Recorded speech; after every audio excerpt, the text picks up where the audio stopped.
una partita che Sora sembrava aver riaperto, e poi cosa è successo?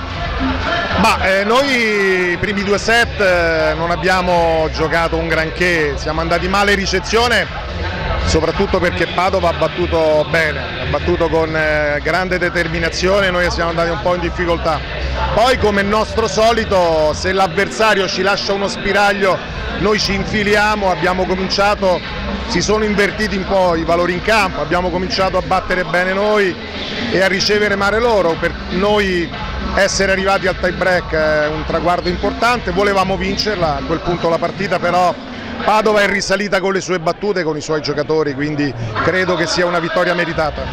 Petkovic, abbiamo visto a fine gara, era molto diciamo così deluso per non essere magari riuscito a chiudere questo match.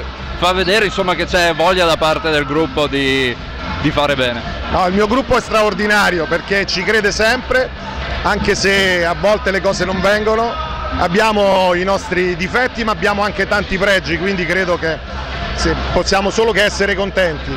Per quanto riguarda il nostro capitano Petkovic, veniva da un po' di febbre, un po' di malattia di stagione, quindi gli ho detto a fine partita: oggi ti sei guadagnato 5-7, quindi va bene così. Sono contento perché ha tenuto la squadra, è stato il vero capitano in campo e di questo la pallavolo ha bisogno.